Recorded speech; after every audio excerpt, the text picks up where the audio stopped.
$118,933.68. This will close out all the contracts that we have remaining in Water Street development and moving the project forward underneath the city of Binghamton. Do we have any questions? I just would like to add that, I fully support this, this change order. And feel that really, the city of Binghamton, owes Pike a debt of gratitude and thanks for their, work on this project. They are an excellent company that, has been involved now in multiple, very large scale projects with the city of Binghamton. And, I just think that, it is unfortunate how, this company and another company were treated when they came to Binghamton to attend a meeting at the school district for one of the pilot bonds. I've never seen, such a small vocal group of agitators and disruptors in any other community actually resort to harassing and threatening representatives from a company who are really just coming up to provide information to elected officials in a community so that they can make an informed decision one way or the other. Certainly, any body is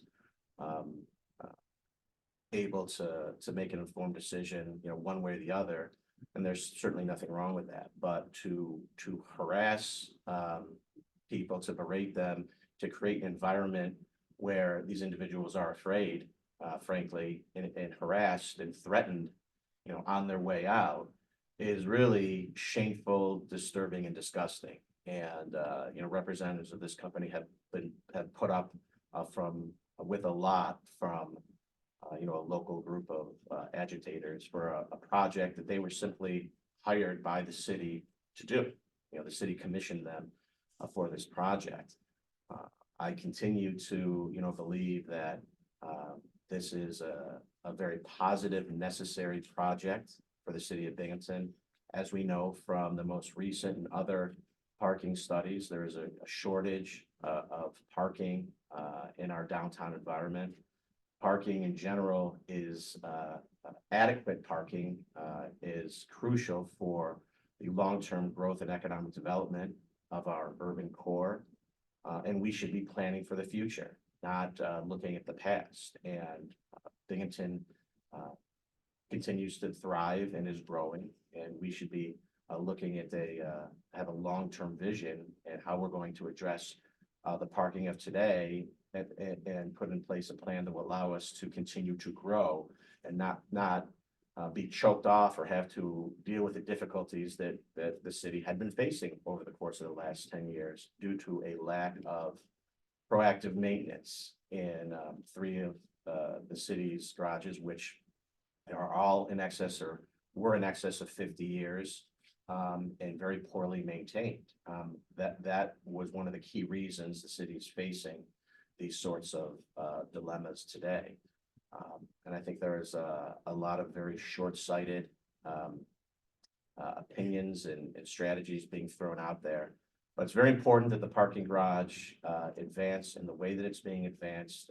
It is a positive thing that the garage continue to be built, with a podium or in a way that allows future additions to be made with regards to housing, whatever types of housing that is in the future, because this is a piece of land that's currently off the tax rolls, had been off the tax rolls for a long period of time. And it is, the responsibility of this group in the city to advance a project that not only is in the best interest of the community, but is also very strategic in nature. And this would have allowed additional funding to come into the city, the school district, and the county.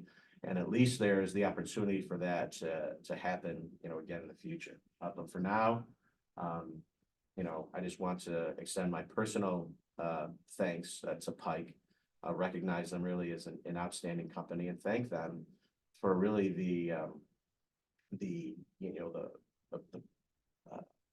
for handling themselves in the very professional manner in which they handled themselves in dealing with a very small but vocal group of unprofessional agitators who did nothing but try to stop this project for political purposes, completely ignoring what was in the best interest of the residents of the city of Binghamton and beyond.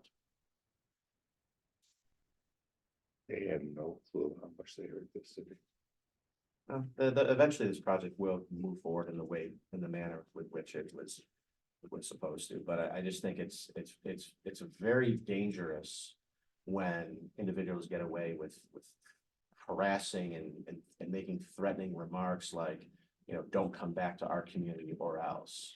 Or so overwhelmed in an environment where the people who are attending a public meeting, you know, end up being concerned about their safety.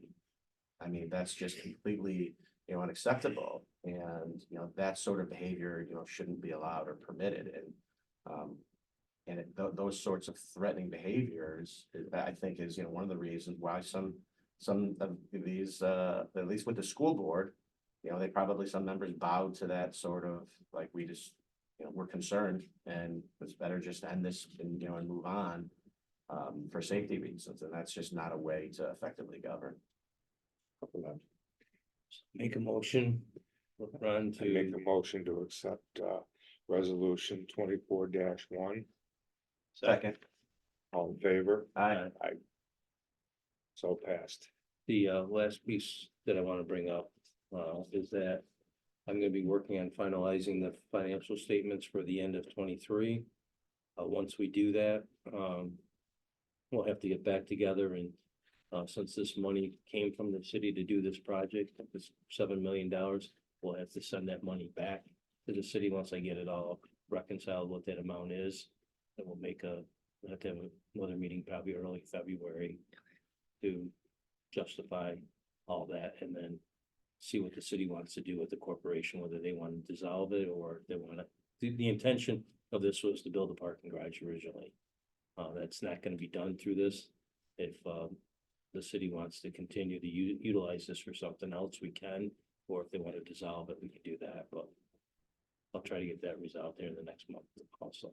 Do we need to do an audit for 23? Yes, that's already underway. Okay, Once city council approves Bonadil to do the audit that we're requesting next week, we will get the audit done okay. in early February.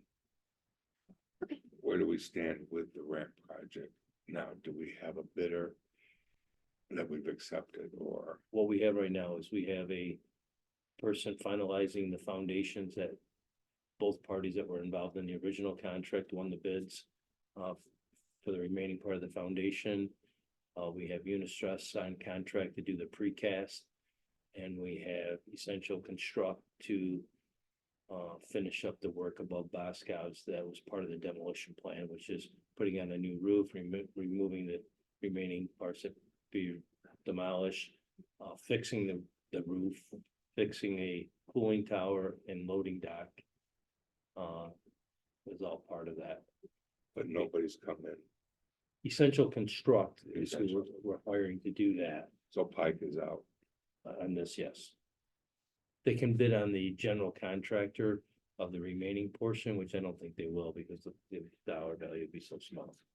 There'll be one for electrical, there'll be one for plumbing, one for HVAC, one for elevators, and one for general contractor to see it all together. It's not what they're doing. I would not expect them to bid. It's too bad. It's too It bad. would have been nice to make them whole. They would have. They certainly deserve it for the help they provided the city on this project and other projects. Hey, Motion to adjourn. I had motion to adjourn. Second. All in favor? Aye. Thank you. Happy New Year, everybody.